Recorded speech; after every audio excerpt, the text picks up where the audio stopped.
Hello and welcome आप सबका हमारे इस चैनल पर, जिस पे कि हम UPSSC एग्ज़ाम से संबंधित जो भी एग्ज़ाम होते हैं उनकी हम तैयारियां करवाते हैं। तो अभी हमने पिछली सीरीज़ जो की थी उसमें हमने सेट भी सॉल्व किया था, जो प्री एग्ज़ाम हुआ था 2019 का लोअर सबऑर्डिनेट का। और आज हम शुरू करने वाले हैं जो मेंस का एग्ज़ाम हुआ था पिछले साल ही, हालांकि वो री एग्ज़ाम था जो कि 2016 का था। तो मेंस का वो पेपर था, उसके हम मैथ से क्वेश्चन यहाँ सॉल्व करेंगे लॉजिकली। और आप इंजॉय कीजिए और इस वीडियो को पूरा देखिए। और चलिए आगे बढ़ते हैं। तो जैसा मैंने बताया था, ये पेपर है UPSSC लोअर 2016 मेंस, जो कि पिछले साल जुलाई में हुआ था। पहला क्वेश्चन, रीता, मीना और सीता किसी काम को 6 दिन, 9 दिन और 12 दिन में पूरा करते हैं। उन्होंने एक साथ काम किया और उसे पूरा भी किया तथा 26,000 रुपये अर्जित किए। तो रीता का हिस्सा कितना होगा, ये इसके ऑप्शंस दिए हुए हैं। तो इस तरह क्वेश्चन में हम LCM मेथड सबसे इजीली लगा सकते हैं। तो दिन कितने हैं, 6 दिन, 9 दिन और 12 दिन। तो इनका LCM कितना आ जाएगा, तो इनका LCM आ जाएगा 36। तो हम मानते हैं कि जो LCM आया वो उन्होंने टोटल यूनिट ऑफ काम किया। अब ये होगी रीता, उसके बाद मीना और ये हो गई सीता। तो रीता 6 दिन में काम पूरा करती है, अगर 36 यूनिट है तो इसकी एफिशिएंसी कितनी हो गई, 6 यूनिट, ये इसकी एफिशिएंसी आ गई। मीना की 9 चौक 36, 4 यूनिट, ये रोज़ की 4 यूनिट करती है, ये इसकी एफिशिएंसी है। ये 12 दिन में करती है सीता, तो 12 तिया 36 यानी 3 यूनिट, इसकी एफिशिएंसी है 3 यूनिट, ये 3 यूनिट रोज़ करती है। तो इनकी टोटल एफिशिएंसी कितनी हो गई, 6, 4, 10, 3, 13, ये 13 इनकी टोटल एफिशिएंसी हो गई तीनों की मिला के। और इसमें से रीता का हिस्सा कितना है, 6। तो ये इसको इस अनुपात में जो है पैसे मिलेंगे। और टोटल थे कितने, 26,000। 13 से 26 दो बार, यानी ये 2,000 आ जाएगा। और 6 दूनी 12, तो 12,000 रुपये यहाँ पर रीता को मिलेंगे। तो बेसिक सा ही क्वेश्चन था, बस ये हमें एफिशिएंसी का यहाँ फटाफट LCM मेथड से यूज़ करके निकाल देना था। और उसके बाद उसका रेशो देखना था कि किस रेशो में उसको एफिशिएंसी के पैसा मिलेगा, और फिर आउट ऑफ वो हमने टोटल निकाल दिया उसको। तो ये इस तरीके से, इस तरह क्वेश्चन को हम आसानी से कर सकते हैं। तो ये क्वेश्चन नंबर 2 देखते हैं। ये एक रेसिंग कार ने एक समान गति से 600 किलोमीटर की दूरी तय की। यदि इसकी गति 50 किलोमीटर पर आवर अधिक होती तो उसे उस समान दूरी को तय करने में 2 घंटे कम लगते। तो रेसिंग कार की गति कितनी थी, ये इसके ऑप्शंस दिए हुए हैं। तो इसके अगर हम ऑप्शंस देखें इस क्वेश्चन के, तो अगर हम ऑप्शंस का यूज़ करें तो ये क्वेश्चन हम इजीली ट्राई कर सकते हैं। इसमें सबसे आसान ऑप्शन हमें दिया हुआ है 100। तो क्यों ना हम 100 से ही चेक करके देखें, क्या ये हम इस क्वेश्चन को इजीली कर सकते हैं ऑप्शन से ही। तो 100 सबसे आसान है। 100 से हम 600 किलोमीटर, अगर उसकी गति 100 किलोमीटर हो तो 600 किलोमीटर को करने में वो 6 घंटे लगाएगी। और यदि 50 उसकी जो गति वो बढ़ जाए तो 150 हो जाएगी। 150 से 600 करने में कितने लगाएगी, 15 चौका 60 यानी 4 घंटे लगाएगी। और डिफरेंस कितना, 2 आवर। यही वो उसमें क्वेश्चन में वो बोल भी रहा है कि 2 घंटे कम लगते, तो 2 घंटे कम लगेंगे, 4 घंटे लगेंगे 6 की बजाय। यानी ये ऑप्शन मैच कर गया, यही हमारा आंसर था। तो हमें क्वेश्चन को ये नहीं कि पढ़ते ही करने लग जाना है, ऑप्शंस का भी यूज़ करना है। एग्जामिनर ने जब ऑप्शन दिए हैं, हमारे पास ऑप्शंस हैं, तो उसका यूज़ करने में ही बुद्धिमानी है। अगर आप इस क्वेश्चन को वैसे लगाएंगे इक्वेशन बना के, तो अननेसेसरी आपका काफ़ी टाइम बर्बाद होगा। तो इसलिए पहले एक बार ये भी देख लें कि क्या ऑप्शन से हमारी बात बन रही है। और ये ऑप्शंस ईजी ऑप्शंस थे। और इन चारों ऑप्शंस में भी 100 क्यों चुना, क्योंकि 100 सबसे आसान था जिससे 600 डिवाइड हो सकता था। और हमारा आंसर इसी से आ गया। और ये कोई ऑप्शन मैंने नहीं बनाया, आप देख सकते हैं इस पेपर में जाके कि ये ऑप्शन एग्ज़ाम में खुद एग्जामिनर ने ही दिए हुए हैं। तो आइए आगे बढ़ते हैं। ये क्वेश्चन नंबर 3, त्रिभुज ABC में P और Q क्रमशः AB और AC के मध्य बिंदु हैं और PQ समांतर है BC के पैरेलल। यदि AP की value x, AC x+9, AB x+13 है और ए क्यू एक्स माइनस 2 है, तो x का मान ज्ञात करें और ये इसकी वैल्यू दी हुई है। तो इसमें ट्रायंगल बनाते हैं सबसे पहले ABC।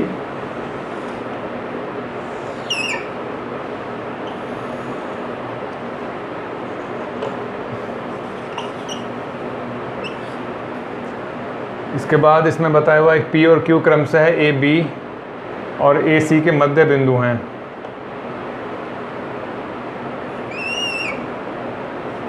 तो ये हो गए P और Q, P AB पर ही था, P AB। AP की वैल्यू x दी हुई है, AC की x प्लस 9, AC ये वाला है हमारा, तो ये है x plus 9। AB x plus 13, AB ये है हमारा, तो x प्लस 13।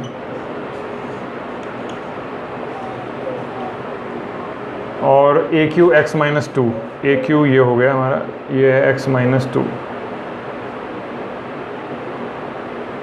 तो x का मान ज्ञात करें। तो इस क्वेश्चन में एक तो हमें दिया हुआ है कि ये इसका मध्य बिंदु है और समांतर भी है। इसका मतलब ये हुआ कि जब इस तरह की सिचुएशन आ जाती है कि कोई मध्य बिंदु को दो रेखाओं के बीच में मध्य बिंदु हो और उनका आपस में मिलाया जाए, तो इससे दो सिमिलर ट्रायंगल बन जाते हैं, दो समरूप ट्रायंगल बन जाते हैं। वो समरूपता से ही बनते हैं क्योंकि ये एंगल इसके बराबर हो जाता है, ये एंगल इसके बराबर हो जाता है, तो ये तीसरा एंगल दोनों में कॉमन है, तो ये एंगल सिमिलर हो जाता, ये ट्रायंगल सिमिलर हो जाता है, समरूप हो जाता है। तो उस केस में फिर क्या हो जाता है हमारा, ये और ये इसका रेशो 2 और 1 का हो जाता है, यानी ये इसका हाफ होता है, ये वाला इसका हाफ होता है। इसी तरह से ये इस साइड में भी होता है, ये बड़ी वाली जो साइड होगी इसमें इसकी हाफ होगी, या कह लें कि हाफ हाफ में बांटेगी, यानी अगर ये एक पार्ट है तो ये भी एक पार्ट ही होगा, ऐसे ही इसी में होगा। तो इसमें हम देखने वाली बात यह है कि ये APX दिया हुआ है, इसका मतलब जो APX पार्ट है ये भी इतना ही होगा, ये भी x ही होगा, लेकिन ये पूरा x प्लस 13 दिया हुआ है हमें, x प्लस 13, यानी ये x और उसमें 13 और प्लस किया जाए तब ये पूरा आएगा। इसका मतलब ये हुआ कि ये पार्ट 13 है, जब ये पार्ट x है प्लस 13 तो ये 13 हो गया, x प्लस 13, ये पूरा AB दी हुई थी। और ये चूँकि मिडिल पॉइंट है और पैरेलल भी लाइन है, तो ये 1 और 1 का अनुपात है इनमें विभाजित करने के बाद। इसका मतलब ये जितना x है उतना ये 13 भी है, यानी x की वैल्यू 13 ही आ गई इसमें। तो आंसर 4। इसमें वो लगाने की आपको ज़रूरत नहीं थी, ये लॉजिकली यही सोच लेना था कि ये 1 1 में है, तो ये x की वैल्यू है x प्लस 13, इसका मतलब ये 13, ये x दोनों बराबर होंगे, 1 1 होंगे, तो x की वैल्यू 13 आ जाएगी।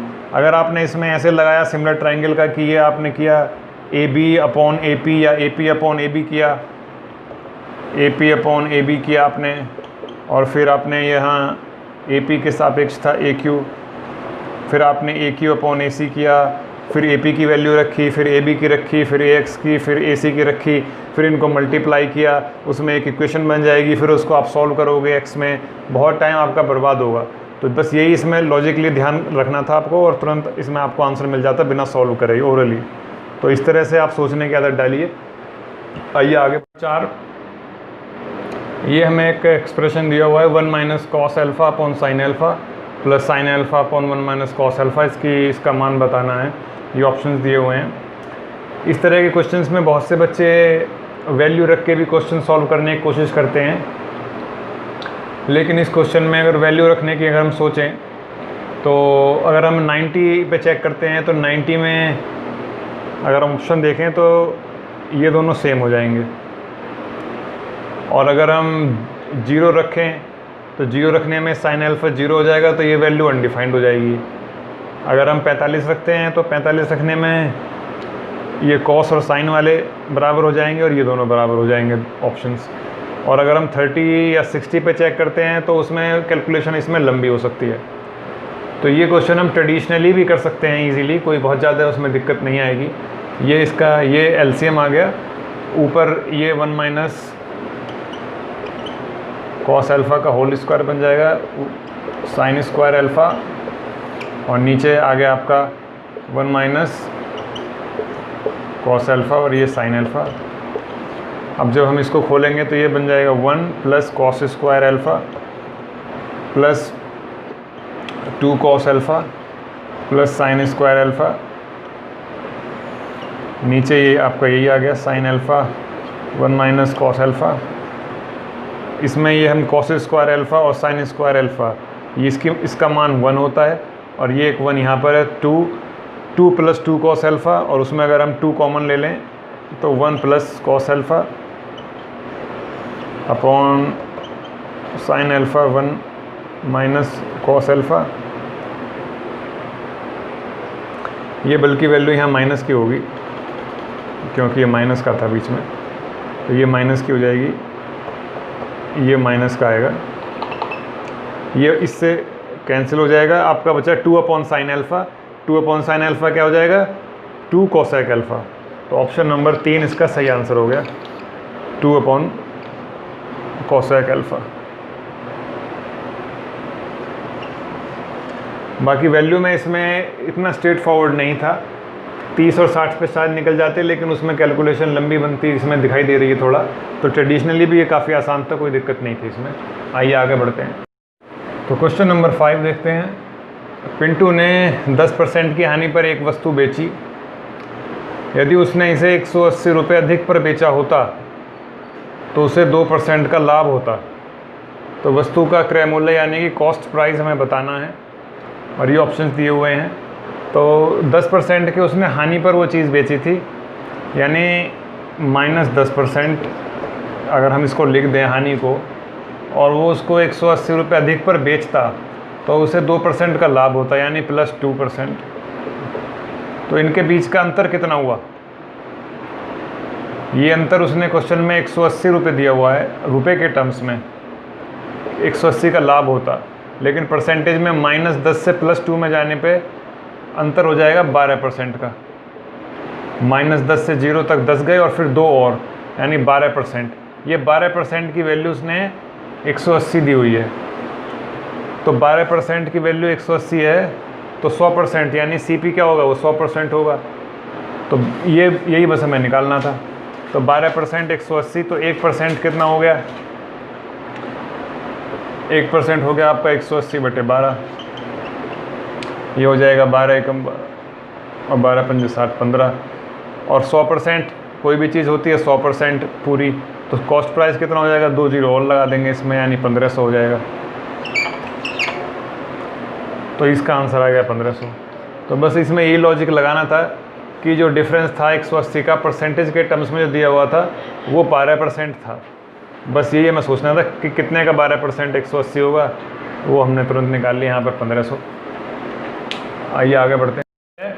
एक 6 सेंटीमीटर व्यास यानी डायमीटर और 32 सेंटीमीटर लंबाई यानी लेंथ वाली एल्यूमिनियम की तार यानी वायर को एक गोले के आकार में, गोला मतलब स्फेयर के आकार में बनाने के लिए पिघलाया गया है, मेल्ट किया गया है।